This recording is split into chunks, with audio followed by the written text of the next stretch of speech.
আরে মালিক, আমি তোমার কাছে জানতে চাই তোমার এই বান্দা কোন বান্দা? কিছুক্ষণ পূর্বে যার কবরে শাস্তি হয় আর কিছুক্ষণ পরেই যার কবরের মধ্যে শাস্তি হয় নাই, কারণটাই শুধু আমি পয়গম্বর জানতে চাই। বলেন না সুবহানাল্লাহ। রব্বুল আলামিন মুসা আলাইহিস সালাতু ওয়াস সালামের এই আবেদন শোনার সাথে সাথে আল্লাহ পাক রব্বুল আলামিন তাফসীর ইবনে কাবিরের মধ্যে আসছে, মুসা আলাইহিস সালামকে ডাক দিয়ে বলেন, আরে মুসা, আমি রব্বুল আলামিন তোমাকে এই ঘটনা আমি জানাইব না, তুমি ওই কবরস্থানবাসীর কাছে শুনো। কোন আল্লাহু আকবার। হযরতে মুসাকে জানাই দিলেন, তুমি কবরবাসীকে জিজ্ঞাসা করো। মুসা আলাইহিস সালাতু ওয়াস সালাম কবরবাসীকেই জিজ্ঞাসা করলেন, এ কবরবাসী, কিছুক্ষণ পূর্বে তোমার কবর জগতের মধ্যে তোমার শাস্তি হইতেছিল, এখন শাস্তি হয় না, কারণটা তোমার কাছেই জানতে চাই। জানতে চেয়েছিল কার কাছে? আল্লাহ তাআলার কাছে আমি জানতে চেয়েছিলাম। আল্লাহ ইঙ্গিত দিয়ে তোমার কাছেই পাঠিয়ে দিয়েছে, তুমি বলো তোমার শাস্তি কিছুক্ষণ পূর্বে ছিল, এখন কেন শাস্তি নাই, এই জিনিসটা তুমি আমাকে জানায় দাও। এবার আল্লাহ রাব্বুল আলামিন ওই কবরবাসীর মুখ দিয়েই জানাইতে শুরু করে দিলেন। কবরবাসী ডাক দিয়ে বলেন, এ আল্লাহর নবী মুসা, কিছুক্ষণ পূর্বে আমার কবরের মধ্যে যে শাস্তি হইতেছিল, কারণ দুনিয়ার জমিনের মধ্যে পাপাচার ব্যক্তি ছিলাম আমি, এমন কোনো গুনাহ নাই যেই গুনাহগুলি আমি করি নাই। আমি দুনিয়াতে সব রকমের গুনাহগুলি করেছিলাম, গুনার মধ্যে লিপ্ত ছিলাম। এজন্য রব্বুল আলামিন আমার উপর অসন্তুষ্টি ছিলেন, আমাকে কবরের মধ্যে শাস্তি দিতেছিলেন।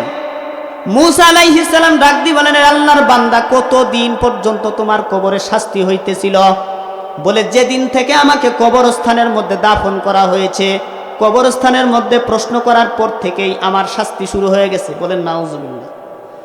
শাস্তি হইতে হইতে হইতে হইতে আজ পর্যন্ত কবরে আমার শাস্তিই ছিল শুধু। আজকে হঠাৎ করে আমার শাস্তি নাই। পয়গম্বর আশ্চর্য হয়ে ডাক দিয়ে বলেন, আরে কবরবাসী, এতদিন পর্যন্ত শাস্তি হইতেছিল, আজকে হঠাৎ করে কেন শাস্তি নাই, এই কথাটাই তো আমি জানতে চাই। এবার কবরবাসী ডাক দিয়ে বলেন, এর আল্লাহর নবী মুসা,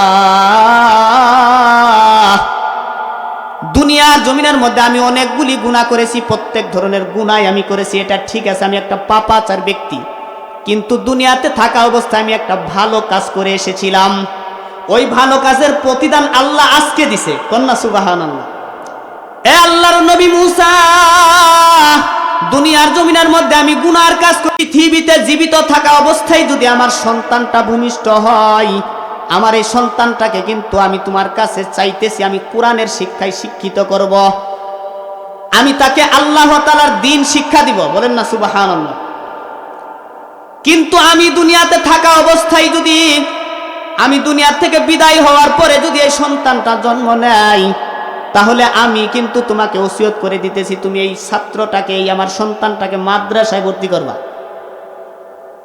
এই কথা আমার বিবিকে যখন আমি জানিয়ে দিয়েছিলাম, কিন্তু আল্লাহ রাব্বুল আলামিন আমাকে ওই সন্তান ভূমিষ্ঠ হওয়ার আগেই দুনিয়া থেকে বিদায় করে দিয়েছে। বিদায় করার পরে এখন আমি বিদায় হওয়ার পরে আমি তো পাপিষ্ঠ ব্যক্তি, এজন্য আমার কবরের মধ্যে শাস্তি হইতেছিল। কিন্তু আমার সন্তানটা ভূমিষ্ঠ হওয়ার পরেই আস্তে আস্তে যখন বড় হইতেছিল, হঠাৎ করে একদিন আমার বিবি, আজকে আমার বিবি আমার এই সন্তানটাকে মাদ্রাসায় নিয়ে গিয়া হুজুরের কাছে যখন ভর্তি করে দিয়েছে, হুজুর আমার সন্তানটাকে প্রথম নাম্বার সবক দিছে। বলেন আল্লাহু আকবার। হুজুর সন্তানটাকে ডাক দিয়ে বলছেন, বাবা তুমি পড়ো, আউযু বিল্লাহি মিনাশ শাইতানির রাজিম, বিসমিল্লাহির রহমানির রহিম।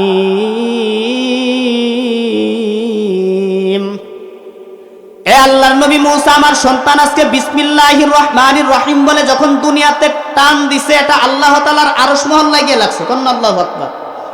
আমার আল্লাহ রাব্বুল আলামিন আমার সন্তান যখন পৃথিবীতে বিসমিল্লাহির রহমানির রহিম বলেছেন, রব্বুল আলামিন সঙ্গে সঙ্গে শাস্তিপ্রাপ্ত যেই ফেরেশতা আছে, আমাকে শাস্তি দিতেছিল, ওই ফেরেশতাকে ডাক দিয়ে বলছে, ফেরেশতা থাম, আমার এই বান্দার ওসিয়ত অনুযায়ী তার সন্তানটা মাদ্রাসায় তার মা দিয়ে দিছে, আর সন্তানটা বিসমিল্লাহির রহমানির রহিম বলছে। এই ব্যক্তির সন্তান আমি আল্লাহরে রহমান কয়ে ডাক দিছে, আমি আল্লাহকে রহিম বলে ডাক দিয়েছে। আর সন্তান আমাকে রহমান বলে ডাক দিয়েছে, রহিম বলে ডাক দিয়েছে। এখন যদি তার পিতার কবরের মধ্যে শাস্তি হয়, আমি তাহলে রহমান থাকলাম কোথায়? কন্যা আল্লাহু আকবার। এ ফেরেশতানা, আমার এই ব্যক্তির, আমার এই বান্দার সন্তান আমারে রহমান করে ডাক দিছে। আমার রহমান কি?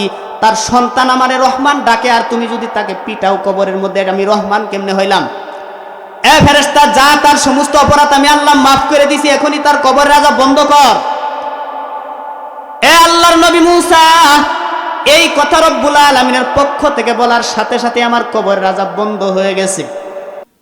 আল্লাহ বলেন আমি রহমান।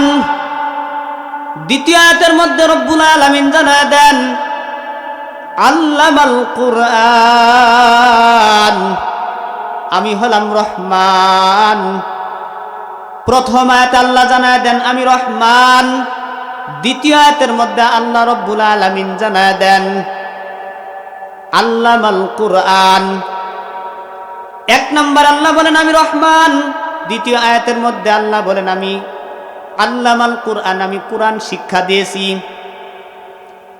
তিন নম্বর আয়াতে রব্বুল আলামিন জানায় দেন খলাকাল ইনসান, আমি তারপরে মানুষ সৃষ্টি করেছি। চতুর্থ আয়াতের মধ্যে আল্লাহ জানায় দেন আল্লামাহুল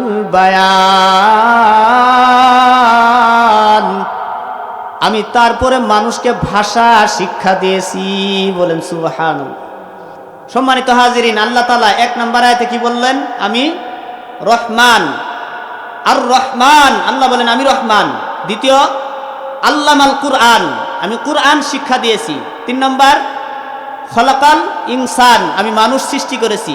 চতুর্থ নাম্বার হলো আল্লামাহুল বায়ান, আমি মানুষকে ভাষা শিক্ষা দিয়েছি। কথা বুঝতে পেরেছেন? এই আয়াতের মধ্যে একটু আকপিস হয়ে গেছে। আল্লাহ তাআলা প্রথম বলেন আমি রহমান, তারপরে বলা দরকার ছিল খলাকাল ইনসান, আমি মানুষ সৃষ্টি করেছি। তারপরে বলা দরকার ছিল আল্লামাল কুরআন, আমি কুরআনকে কি করেছি? শিক্ষা দিয়েছি। কিন্তু আল্লাহ তাআলা এই কথা না বলে তিনি বললেন খলাকাল ইনসান, এটা পরে বলেছেন। আল্লামাল কুরআন, মানুষকে আমি কুরআন শিক্ষা দিয়েছি, এটা আল্লাহ তাআলা আগে বলেছেন। কথা বলেন ঠিক কিনা? এই আয়াতের ব্যাখ্যা, কয়েকটা ব্যাখ্যাই আছে, এই ব্যাখ্যাগুলি আমি বলবো। সময় যেহেতু সংকীর্ণ, এই জন্য আমার এটা মনে করায় দিবেন আল্লাহ তাআলা কেন এরকম আকপিস করে বললেন। এই যে আপনারা মাদ্রাসা করছেন, আগে মাদ্রাসা করছেন নাকি আগে আপনার ছেলে মেয়ে যারা আছে এদেরকে কোরআন শিক্ষা দিয়েছেন? আগে মাদ্রাসা করতে হয়েছে না? তো আল্লাহ তাআলা কোরআনের মধ্যে আগে বলা দরকার ছিল আমি আগে মানুষ সৃষ্টি করেছি, তারপরে কোরআন শিক্ষা দিয়েছি, ঠিক না? কিন্তু আল্লাহ উল্টা ভাই বলছে। আল্লাহ বলছে কোরআন আমি শিক্ষা দিয়েছি, তারপরে বলছে মানুষ সৃষ্টি করেছি। কথা বুঝতে পারছেন? টুলুট পালট হয়েছে না? লম্বা একটা ব্যাখ্যা আছে, পরবর্তীতে বলবো। কিন্তু আমি আগেই বলেছিলাম আমি হাদিস নিয়ে আলোচনা করব। আল্লাহ পাক রব্বুল আলামিনের পয়গম্বর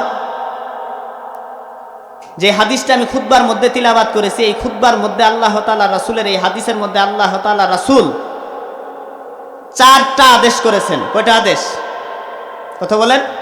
4টি আদেশ, 4টা অপশন দিয়ে দিয়ে রাসূল 4টি আদেশ করেছেন, আর একটি কাজ থেকে আল্লাহর নবী নিষেধ করেছেন। তাহলে হাদিসের মধ্যে কয়টা জিনিস আছে?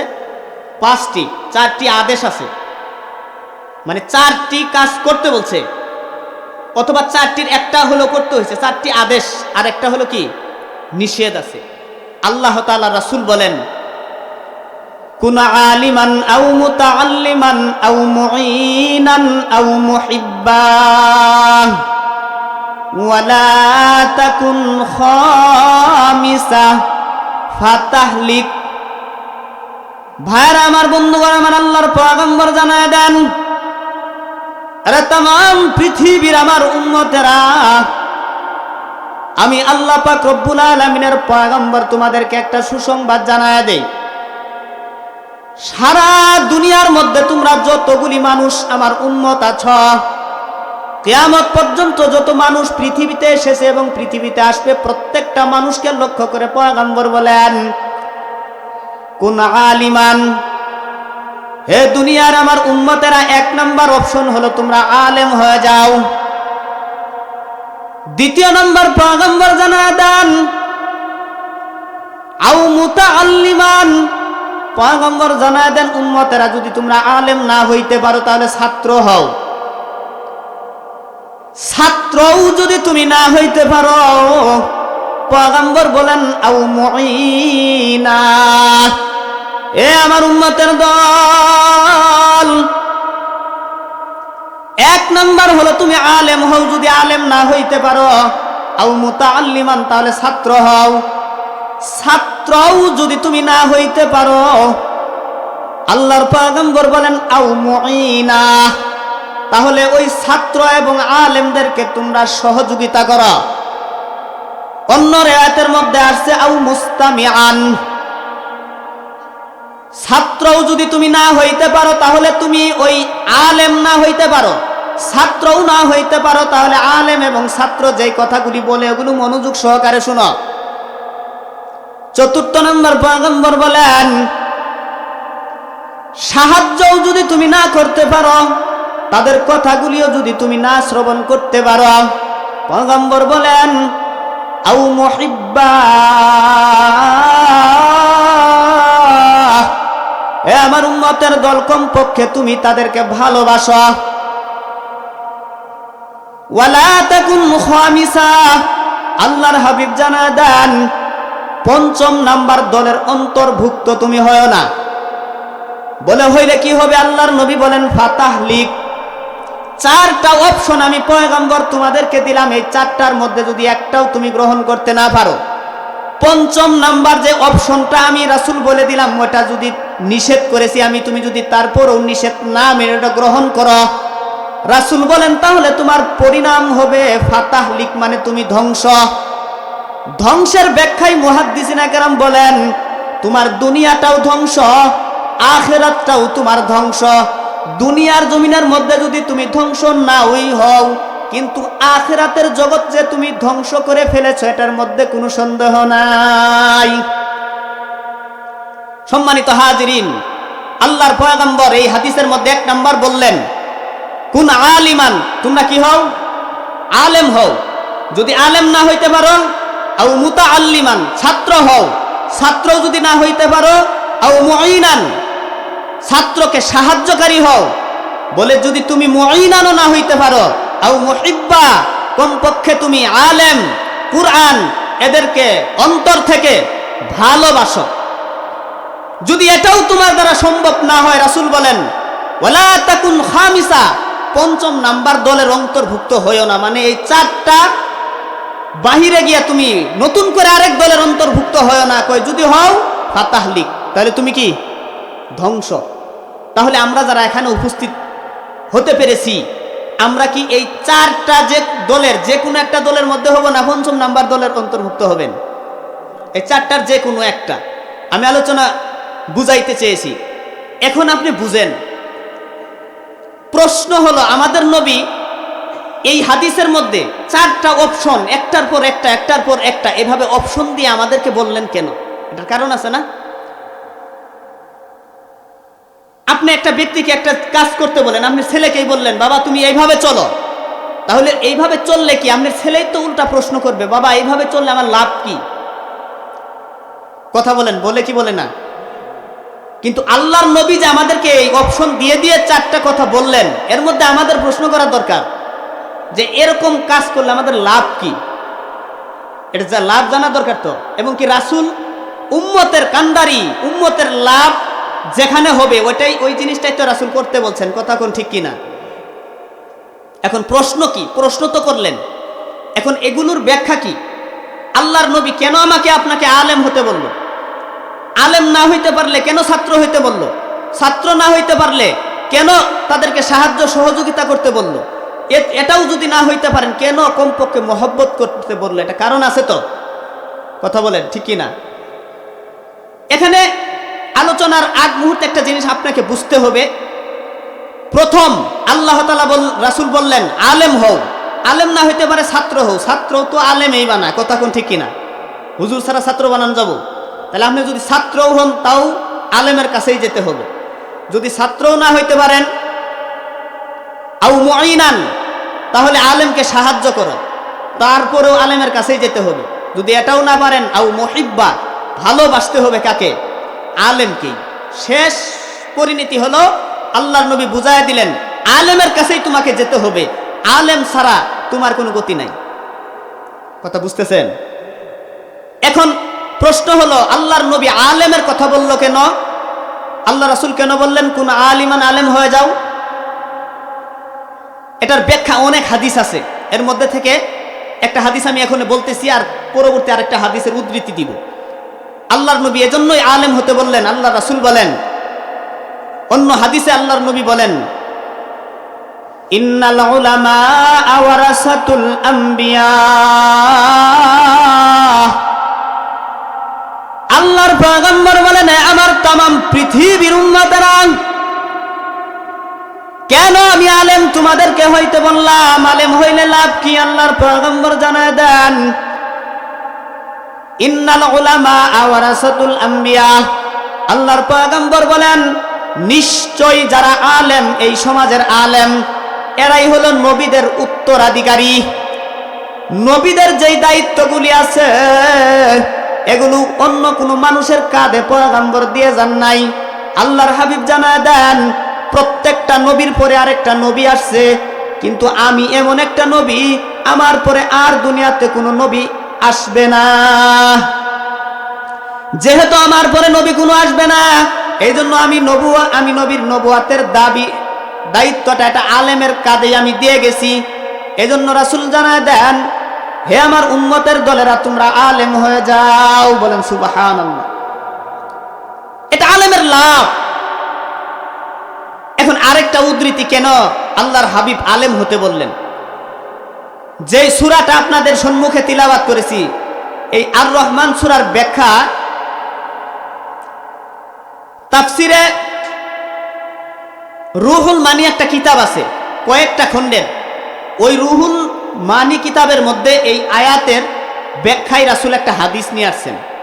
আল্লাহ রাসূল বলেন কিয়ামতের ময়দানে মানুষদের বিচার আল্লাহ তাআলা করবে কি করবে না? বিচার কার্য যখন পরিচালনা করবেন, প্রাথমিক অবস্থায় মানুষদেরকে দুই ভাগে বিভক্ত করবেন। এক ভাগে হলো ইমানদার, আর এক ভাগ হলো যারা বেঈমান।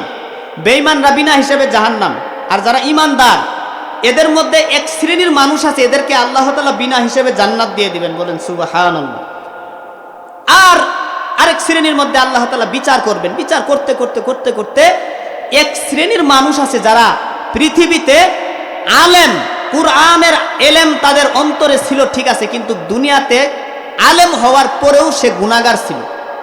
আলেম হওয়ার পরেও কি ছিল? আলেম হওয়ার পরেও সে আল্লাহর নাফরমানি কিছু কাজ করছে, এর জন্য আল্লাহ তাআলা তাদেরকে আটকিয়ে দিয়েছে। কথা বুঝতেছেন? এদের আল্লাহ তাআলার হাবিব বলেন এদেরকে আল্লাহ তাআলা আলাদাভাবে পর্দার আড়ালে নিয়ে যাবেন। যাওয়ার পরে আল্লাহ তাআলার পক্ষ থেকে তাদের ব্যাপারে ঘোষণা আসবে, তোমাদের মধ্যে কুরআন হাদিসের এলেম দেওয়ার পরেও দুনিয়াতে তোমরা পাপাচারের কাজগুলি তোমরা করেছ, এজন্য আজকে তোমাদের যে বিচার, এই বিচার আমি আল্লাহ তাআলা নিজের কুদরতি হাত দিয়া তোমার বিচার আজকে আমি করব। এই কথা বলার সাথে সাথেই এই পাপাচার যেই আলেমগুলি আছে এগুলো থর থর করে কাঁপতে থাকবে। আল্লাহ তাআলা নিজে বিচার করবেন, ভয় না? আল্লাহর নবী বলেন এই কোয়ালিটির আলেম যারা, কিয়ামতের ময়দানে রব্বুল আলামিন যখন জানায় দিবেন কুরআন হাদিসের এলেম তোমার অন্তরের মধ্যে আমি আল্লাহ রব্বুল আলামিন ঢুকাইছিলাম, বান্দা কুরআন হাদিসের এলেম ঢুকার পরেও তুমি দুনিয়াতে পাপাচারের কাজগুলি করেছ, এ নাফরমান বান্দা, আমি আল্লাহ তাআলার নাফরমানি তুমি কেন করেছ? আজকে তোমাদের বিচার আমি আল্লাহ নিজে করব। এই কথা বলার সাথে সাথে পয়গম্বর বলেন ওই কোয়ালিটির আলেমগুলি আছে এগুলো থরথর করে কাঁপতে শুরু করবে। রব্বুল আলামিনের পক্ষ থেকে ঘোষণা আসবে, আমার দুনিয়ার জমিনের মধ্যে যারা কুরআন হাদিসের ইলম অর্জন করেছিল তোমাদের বিচার আমি আল্লাহ তাআলা নিজের কুদরতি হাতে করব। তারা ভয়ে থরথর করে কাঁপতে থাকবে। হঠাৎ করে রব্বুল আলামিনের পক্ষ থেকে ঘোষণা আসবে, আজকে তোমাদের বিচার আমি আল্লাহ তাআলা করব। বিচার হলো এটাই, তোমরা দুনিয়ার জমিনের মধ্যে যেইভাবে চলার দরকার ছিল সেইভাবে চলতে পারো নাই। আমি আল্লাহর নাফরমানি করেছ, কিন্তু যাও আমি আল্লাহ তাআলা তোমাদের বিচার পর্দার আড়ালের মধ্যে আমি করে দিলাম। তোমরা কাজটা ভুল করেছ, কিন্তু তোমাদের এই ভুলের শাসন আমি আল্লাহ তাআলা আজকে তোমাদের এই শাস্তিটা আমি আল্লাহ তাআলার পক্ষ থেকে দিতেছি। বলে কি শাস্তি দিতেছি? আজকে তোমাদের দুনিয়ার যত অপরাধগুলি আছে সব অপরাধগুলি আমি আল্লাহ রাব্বুল আলামিন এই মুহূর্তে মাফ করে তোমাদের জন্য আমি জান্নাত ঘোষণা দিয়ে দিলাম। এজন্য রাসূল বলেন পাপাচার ব্যক্তিদেরকেও আল্লাহ তাআলা মাফ করে তাদেরকে জান্নাত ঘোষণা দিয়ে দিবেন। এজন্য আল্লাহ রাসূল বলেন কোন আলিমান, হে দুনিয়ার মানুষ যারা আছো আমার উম্মত, তোমরা আলেম হও। এখন প্রশ্ন হইতে পারে পৃথিবীর সমস্ত মানুষকে আলেম হওয়া সম্ভব? যারা আপনারা এখানে উপস্থিত আছেন সবাইকে আলেম? এখন যদি প্রশ্ন করা হয় কে কে আলেম, হাত উঠান। কেউ, অনেকেই উঠাবে না। ছাত্র যারা এরা উঠাবে না, কারণ এখনো আলেম হয় নাই। কথা কোন ঠিক কিনা?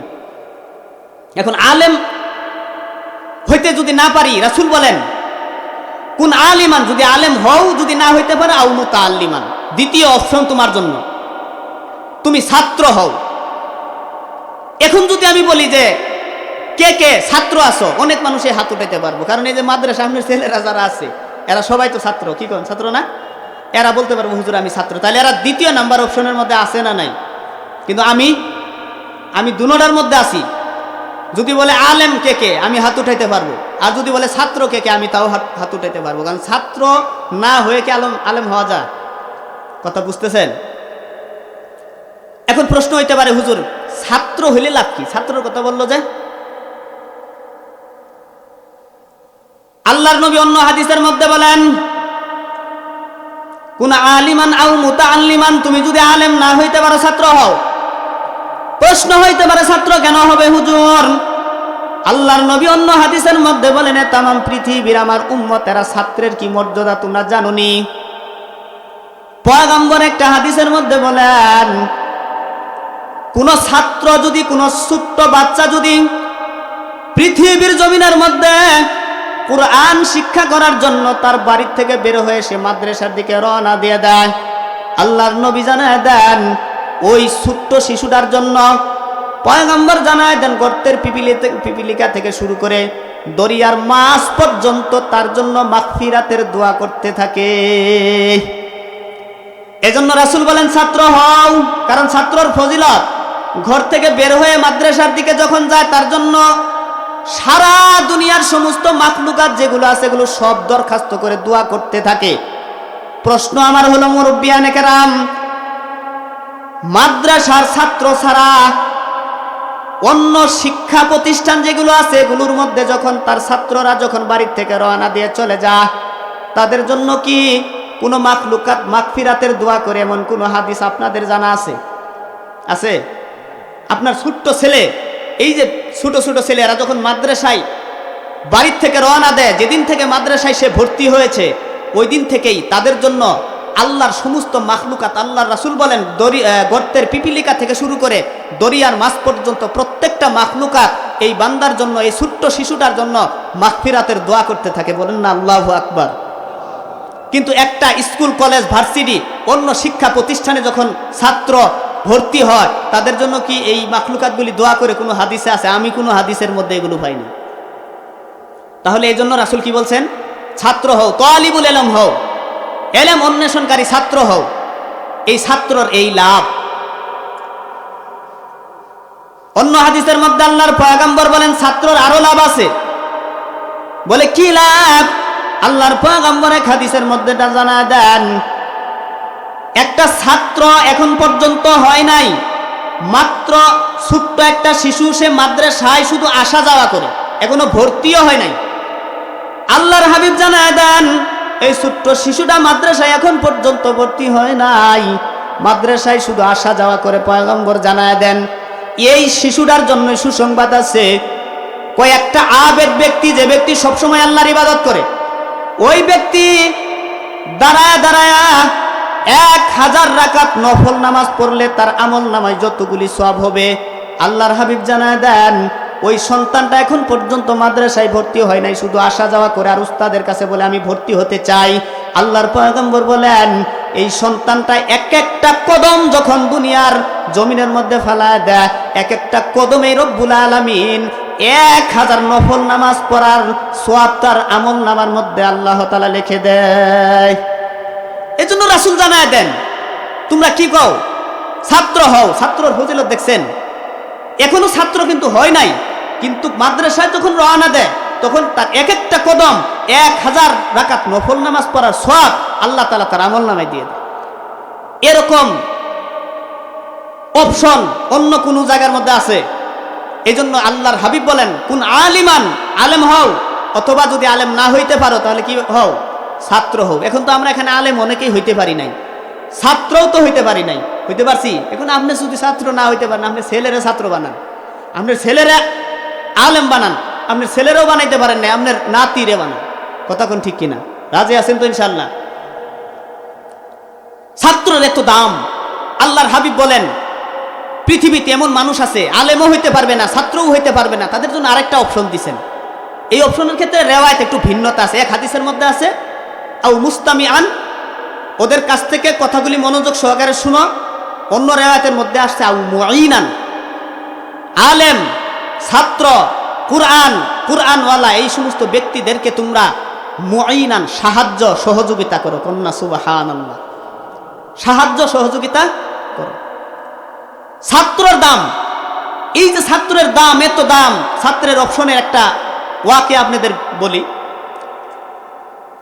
তাফসির ইবনে কাবির নামে একটা কিতাব আছে, অনেক বড় তাফসিরের কিতাব। এই কিতাবের লেখকের নাম হলো ফখরুদ্দিন রাজি রহমতুল্লাহ আলাইহি। কিতাবের নাম, লেখকের নাম কি? ফখরুদ্দিন রাজি রহমতুল্লাহ আলাইহি। কিতাবের নাম হলো তাফসির ইবনে কাবির। কাবির মানেই হলো বড়, আর তাফসির তো জানেনি, তাফসির কোরআনের ব্যাখ্যা। এই তাফসির ইবনে কাবির মানে এই কোরআনের ব্যাখ্যা। এই কিতাবটা লিখছে ফখরুদ্দিন রাজি রহমতুল্লাহ আলাইহি।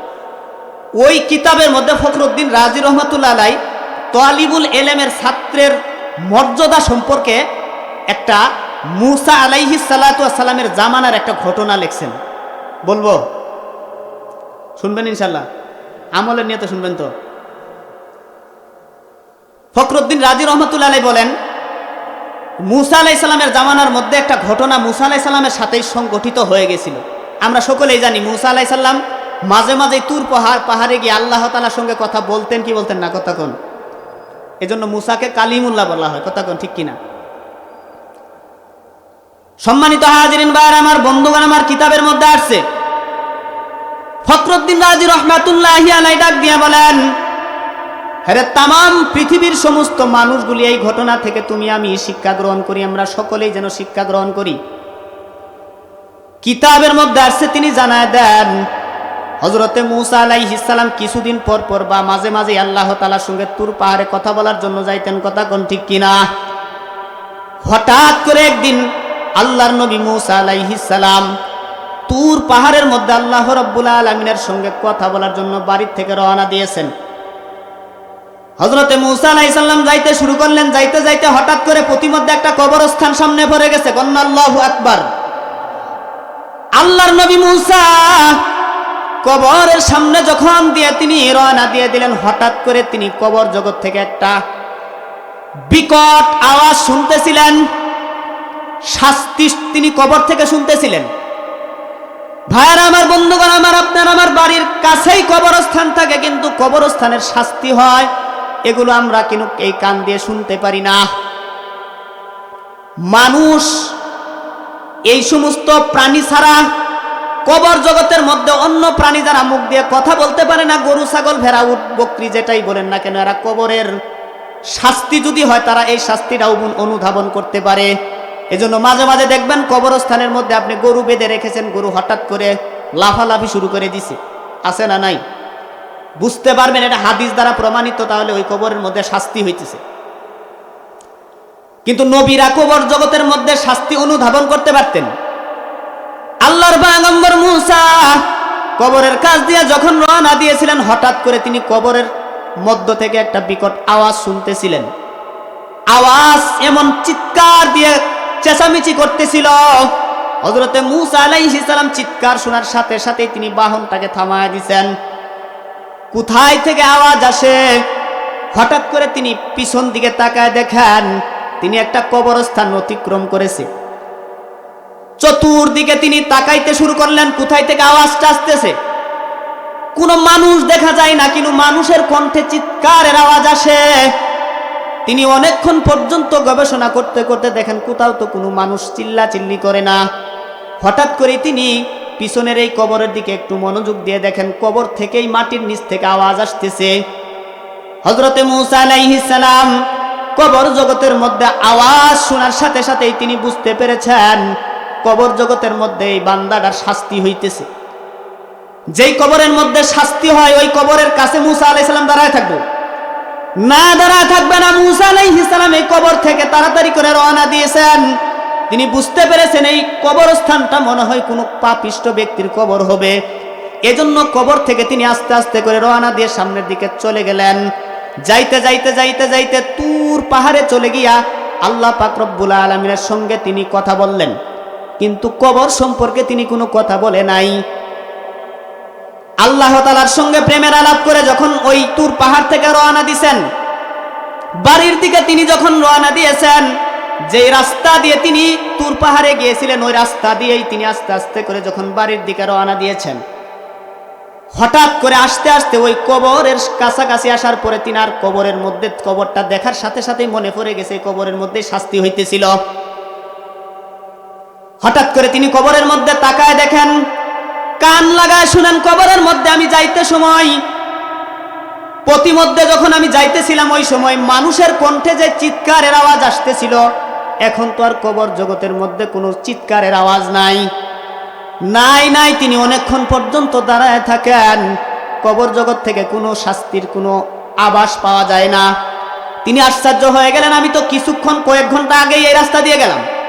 ওই সময় এই কবর থেকে মানুষকে পিটাইলে যেরকম চিৎকার দিয়ে তারা রাহাজানি করতে থাকে, চিল্লাচিল্লি করতে থাকে, এরকম শাস্তি তো এই কবর থেকে আমি কয়েক ঘন্টা আগেই শুনতে পারলাম।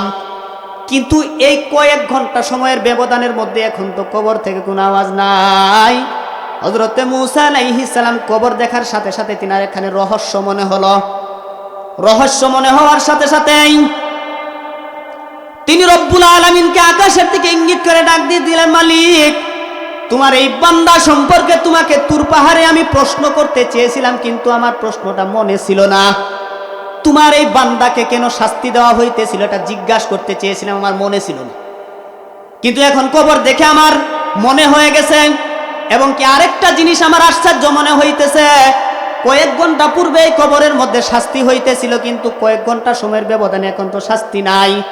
আরে মালিক, আমি তোমার কাছে জানতে চাই তোমার এই বান্দা কোন বান্দা, কিছুক্ষণ পূর্বে যার কবরে শাস্তি হয় আর কিছুক্ষণ পরেই যার কবরের মধ্যে শাস্তি হয় নাই, কারণটাই শুধু আমি পয়গম্বর জানতে চাই। বলেন না সুবহানাল্লাহ। রব্বুল আলামিন মূসা আলাইহিস সালাতু ওয়াস সালামের এই আবেদন শোনার সাথে সাথে আল্লাহ পাক রব্বুল আলামিন তাফসীর ইবনে কাবিরের মধ্যে আছে, মূসা আলাইহিস সালামকে ডাক দিয়ে বলেন, আরে মূসা, আমি রব্বুল আলামিন তোমাকে এই ঘটনা আমি জানাইব না, তুমি ওই কবরস্থানবাসীর কাছে শুনো। কন্যা আল্লাহু আকবার। হযরতে মূসাকে জানাই দিলেন, তুমি কবরবাসীকে জিজ্ঞাসা করো। মূসা আলাইহিস সালাতু ওয়াস সালাম কবরবাসীকেই জিজ্ঞাসা করলেন, এ কবরবাসী, কিছুক্ষণ পূর্বে তোমার কবর জগতের মধ্যে তোমার শাস্তি হইতেছিল, এখন শাস্তি হয় না, কারণটা তোমার কাছেই জানতে চাই। জানতে চেয়েছিল কার কাছে? আল্লাহ তাআলার কাছে আমি জানতে চেয়েছিলাম। আল্লাহ ইঙ্গিত দিয়ে তোমার কাছেই পাঠিয়ে দিয়েছে, তুমি বলো তোমার শাস্তি কিছুক্ষণ পূর্বে ছিল, এখন কেন শাস্তি নাই, এই জিনিসটা তুমি আমাকে জানায় দাও। এবার আল্লাহ রাব্বুল আলামিন ওই কবরবাসীর মুখ দিয়েই জানাইতে শুরু করে দিলেন। কবরবাসী ডাক দিয়ে বলেন, আল্লাহর নবী মূসা,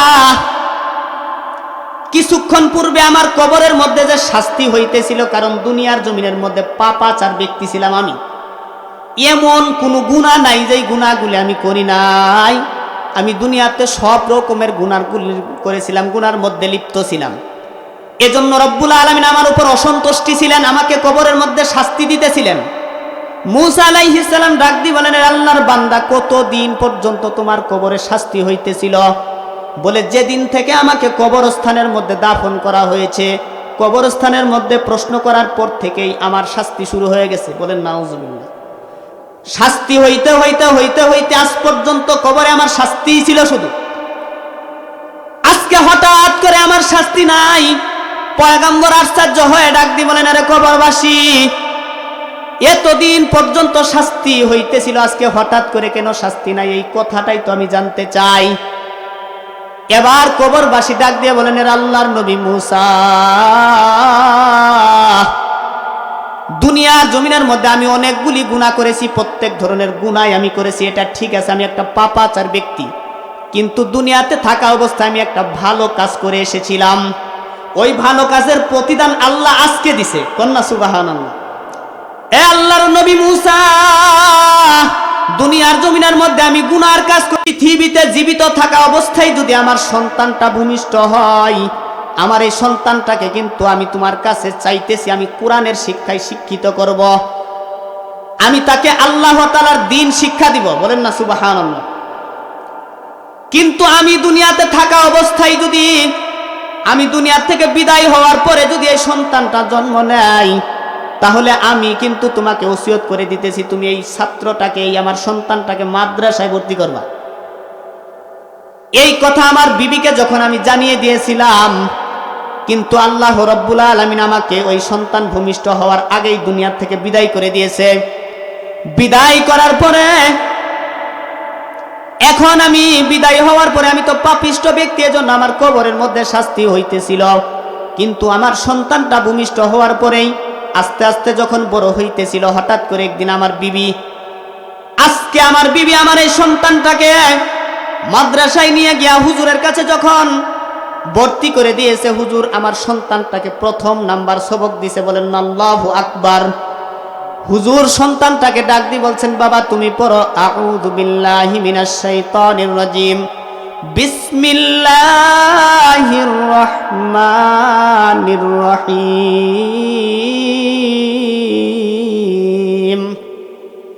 এ আল্লাহর নবী মুসা, আমার সন্তান আজকে বিসমিল্লাহির রহমানির রহিম বলে যখন দুনিয়াতে টান দিছে, এটা আল্লাহ তাআলার আরশ মহল্লায় গিয়ে লাগছে। কোন আল্লাহু আকবার।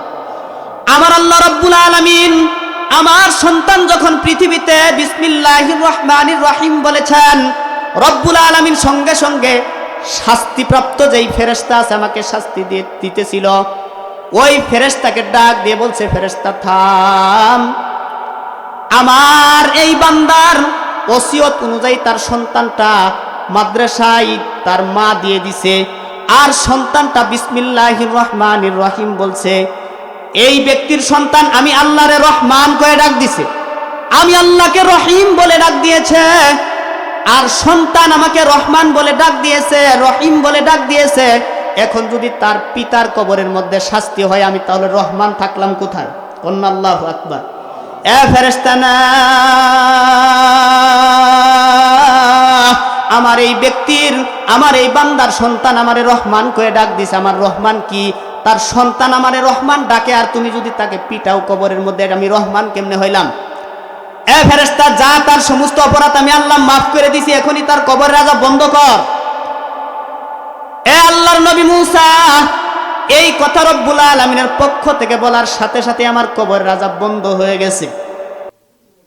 সম্মানিত ভাইরা আমার, বন্ধুগণ আমার, আপনার সন্তান কবর জগতের মধ্যে আপনি চলে গেছেন, আপনার সন্তান পৃথিবীতে যখন কুরআনুল কারীম যখন শিক্ষা করে আল্লাহ রাব্বুল আলামিনকে, আল্লাহ তাআলার সিফতি নামগুলি ধরে যখন আপনার সন্তান ডাকে, আপনার কবরের মধ্যে শাস্তি আল্লাহ দিবে কেমনে? এজন্য পয়গম্বর জানায় দেন, আমার উম্মত, কুন আলিমান আও মুতাআল্লিমান, আলেম যদি নাও হইতে পারো, কমপক্ষে পৃথিবীতে থাকা অবস্থায় তালিবুল ইলম, ছাত্র হিসাবে তুমি পৃথিবীতে থাকো। বলেন না সুবহানাল্লাহ। তালিবুল ইলম, ছাত্র হও। আল্লাহর হাবিব জানায় দেন, তালিবুল ইলম ছাত্র যদি না হইতে পারো, আও মুঈনান, তাহলে তালিবুল ইলম ছাত্র, আলেম, কুরআন, এদেরকে সাহায্য সহযোগিতা করতে হবে না? হবে না? কথা বল। সাহায্য সহযোগিতা কিভাবে করবেন? যাদের আর্থিক আছে এরা আর্থিক দিয়ে সহযোগিতা করবেন, যাদের আর্থিক নাই কিন্তু শরীরে শক্তি আছে, শক্তি দিয়ে কি করবেন? সহযোগিতা করবেন। এই যে মাদ্রাসা কি এমনি এমনি হোক? এখানে আপনার আর্থিক আছে, আর্থিক দিবেন। যার আর্থিক নাই শ্রম দিবেন, যার শ্রমও নাই আপনার বুদ্ধি তো আছে কমপক্ষে, না নাই? বুদ্ধি আছে, বুদ্ধি দিবেন। মুহতামিম সাহেব যিনি আছেন উনাকে বুদ্ধি দিবেন যে এইভাবে পরিচালনা করেন। আপনার একটা কথার ধরুন যদি এই কোরআন হাদিসের এই মার্কাজটা উন্নতর দিকে যা, তাহলেও আপনি কোরআন এবং কোরআনওয়ালা ব্যক্তিকে সাহায্য করলেন, বলেন আল্লাহু আকবার। আর যদি আপনার সামর্থ্য আছে, আর্থিক আছে, শক্তি আছে, বুদ্ধি আছে, তাহলে তিনটাই দিবেন। রাজি আছেন তো ইনশাল্লাহ? কই দিলে লাভ কি? আল্লাহ পাক রব্বুল আলামিনের পয়গম্বর বলছেন আও মুঈনান, তোমরা কমপক্ষে কি করবা? সাহায্য সহযোগিতা করবে। সাহায্য সহযোগিতা করলে লাভ কি? আল্লাহ পাক রব্বুল আলামিনের প্রিয় বান্দাদের মধ্যে থেকে একটা বান্দার নাম হলো সুলতান মাহমুদ গজনবী রহমাতুল্লাহ আলাইহি। গজনির বাদশাহ যিনি ছিলেন, বর্তমান আফগানিস্তান আছে না, এই আফগানিস্তানের বাদশাহ যিনি ছিলেন, উনি একজন আল্লাহওয়ালা ব্যক্তি ছিলেন। নাম হলো সুলতান মাহমুদ গজনবী রহমাতুল্লাহ আলাইহি। নাম কি? সুলতান মাহমুদ গজনবী। তিনি মনে করেন আপনার প্রধানমন্ত্রী ছিলেন, তো তিনি প্রধানমন্ত্রী ছিলেন, কিন্তু আল্লাহ তাআলার নেককার বান্দা ছিলেন। একটানা তিনার ইতিহাস থেকে পাওয়া যায় 12 বছর তিনি তাহাজ্জুদ নামাজ একাধারে পড়ছেন, কোনোদিন কাজা করেন নাই। আল্লাহু আকবার, আস্তে কোন। যে প্রধানমন্ত্রী 12 বছর পর্যন্ত কি কয়? তাহাজ্জুদ কাজা হয় না, এটা আল্লাহওয়ালা ব্যক্তি না। প্রত্যেকটা বছর তিনি হজ করতেন। ওই সুলতান মাহমুদ গজনবী রহমাতুল্লাহ আলাইহি বলেন, তিনার মনের মধ্যে দুইটা তামান্না ছিল। একটা তামান্না ছিল বুখারী শরীফের এক হাদিসের মধ্যে আসছে, আল্লাহর নবী বলেন, কোন ব্যক্তি যদি নবীকে স্বপ্নে দেখে, আমাদের নবীকে যদি কোনো ব্যক্তি স্বপ্নে দেখে, ওই ব্যক্তির জন্য জাহান্নামের আগুন হারাম। সুবহানাল্লাহ, বাড়ি যা বলবেন। যে ব্যক্তি আল্লাহর নবীকে স্বপ্নে দেখে, ওর জন্য জাহান্নামের আগুন হারাম, উনি জান্নাতি। কারণ আল্লাহর নবীর আকৃতি শয়তান কি করতে পারে না, ধরতে পারে না। সুলতান মাহমুদ গজনবী রহমাতুল্লাহ আলাইহি এই হাদিস যখন তিনি পড়েছেন, তখন উনার মনের মধ্যে আসা, আমি যেন আমার নবীকে স্বপ্নে দেখে মৃত্যুবরণ হয় আমার, এটা তিনার মনের মধ্যে আসা। আমাদেরও আশা আছে তো ইনশাল্লাহ। আল্লাহ তাআলা আমাদের সকলকে এই নবীকে স্বপ্নে দেখার মতো যেন তৌফিক দান করেন, সকলে বলেন আমিন।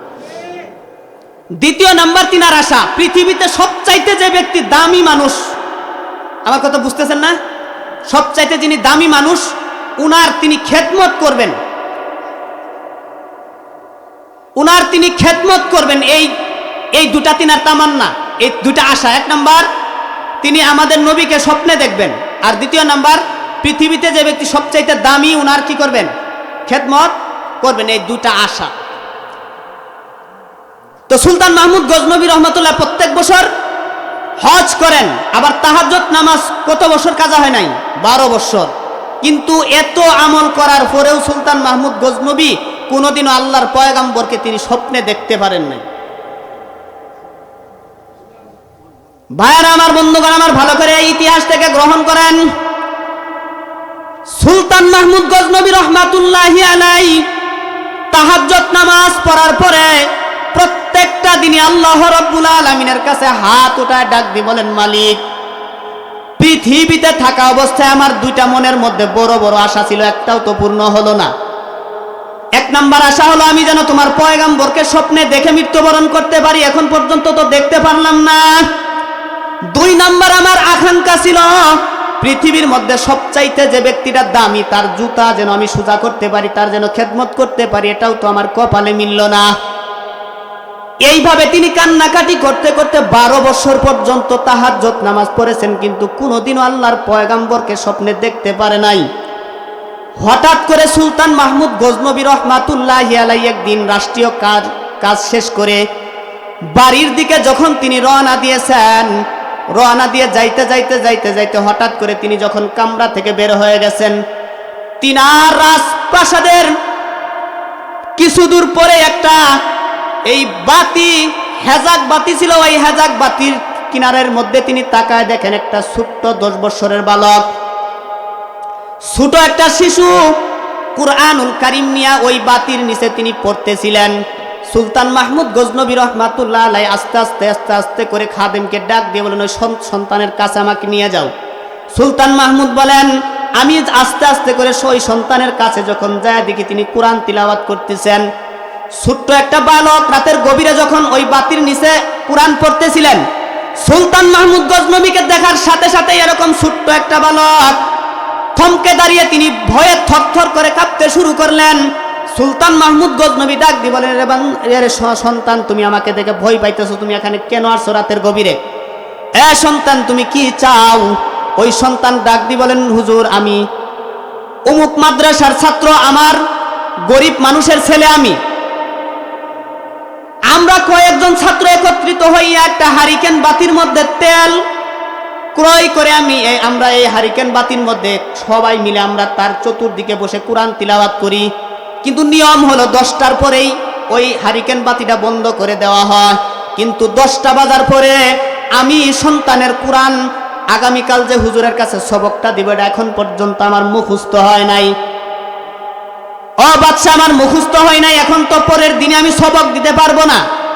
এজন্য আমি তাকায় দেখলাম আপনার এই রাজপ্রাসাদের সাথে একটা বিশাল আকার বাতি জ্বলতেছিল।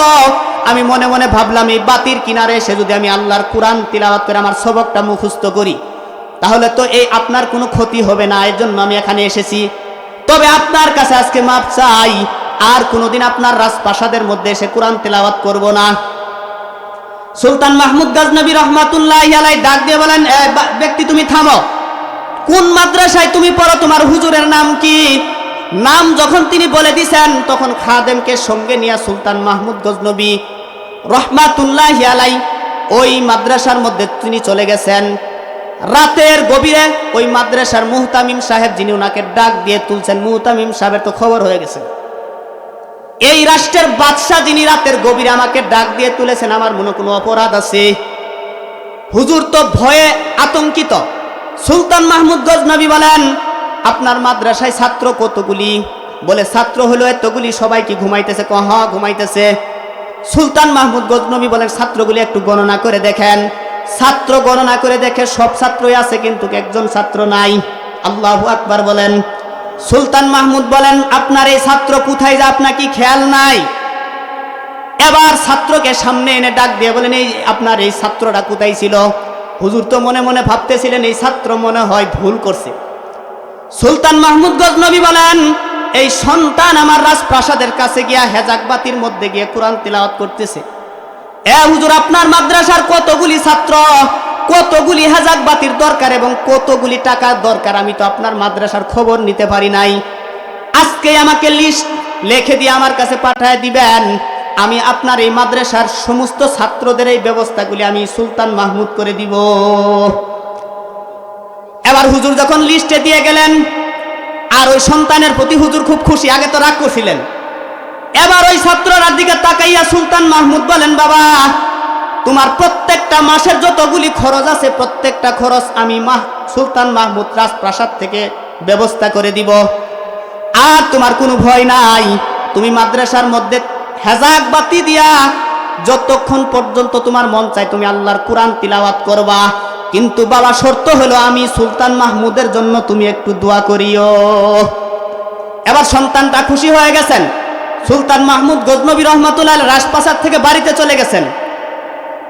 এই সন্তানটা মাদ্রাসার রুমের মধ্যে গিয়া ঘুমাইতে ঘুমাইতেই তাহাজ্জুদের সময় যখন হয়ে গেছে, এবার এই সন্তানটা সুন্দর করে ওযু বানাইয়া তিনি মনে মনে ভাবতেছিলেন, এই বাদশাহ যেহেতু আমাকে এতগুলি অনুদান দিয়ে দিলে, ব্যবস্থাপনা করে দিলেন, আমার লেখাপড়ার সুযোগ করে দিলেন, আর বাদশাহ আমার কাছে একটু দোয়া চেয়েছে, আমি একটু দোয়া করে দেখি।